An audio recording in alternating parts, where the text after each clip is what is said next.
One reason emergency funds are so great is because you never know when a rainy day might turn into a major storm.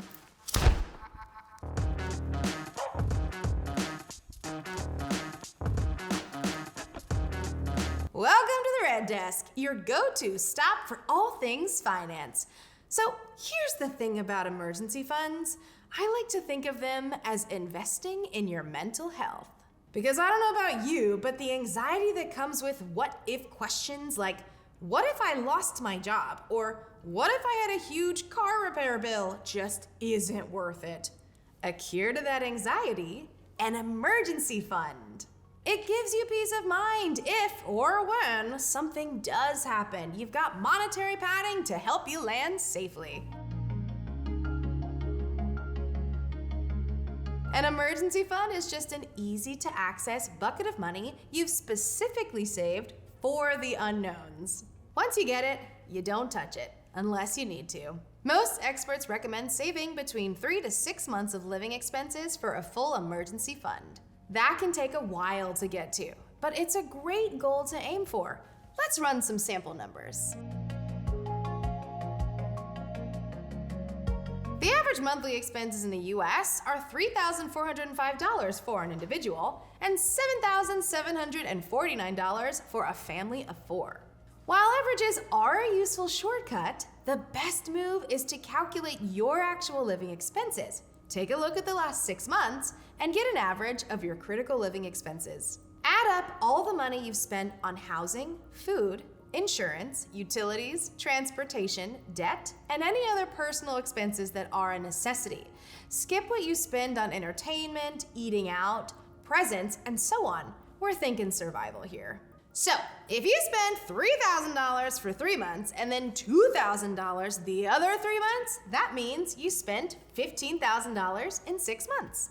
Divide that by 6 and you get $2,500 a month on average. Then just multiply that by 3 and boom! $7,500 is your 3-month goal. One thing to note, it never hurts to save more, especially if you work in a risky industry or anticipate helping out friends and family. Now that your destination's in sight, here are a few tips on how to get there as soon as you can. You can determine your monthly savings amount by dividing your emergency fund goal by how quickly you want to save for it. Want to save $15,000 and your goal is to do it in 3 years? That means saving $417 each month. Now, just look at your budget and think about how you can make that happen. As soon as you get paid, make sure that money goes to a specific account that you won't pull from. Hide the card, lose the password, whatever it takes. Don't touch it! By paying your savings account first, you're forced to make spending decisions with the amount you've got left. It's kind of like tricking yourself, but it really works. Saving can mean changes for the whole family or for your friends if you like to destroy karaoke 3 nights a week. Having a clear goal makes it easier to say no because you're not trying to explain the abstract. Talk to your family about spending habits and help paint the big picture of why an emergency fund would be great for everyone. And if you're a parent, giving your kids a Head Start education on their financial lives is a gift, even beyond having an emergency fund. But remember, this doesn't have to be a sprint. Compromise with your family and don't sacrifice relationships for arbitrary savings goals. No matter what numbers you run, I bet you're looking to save a decent chunk of change. So, where is the best place in the metaphorical backyard to bury the coffee can that holds your emergency fund? Take a look at which banks are offering the best rates. And pro tip, that might even mean online banks. The most important thing to look out for when bank shopping is to make sure they are FDIC insured, so your money is protected.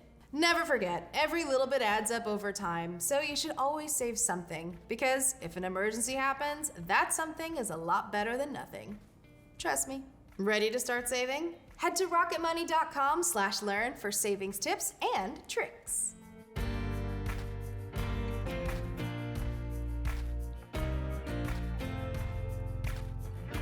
Thanks for checking us out today. If you'd like to see more videos just like this one, click right here. And as always, like and subscribe.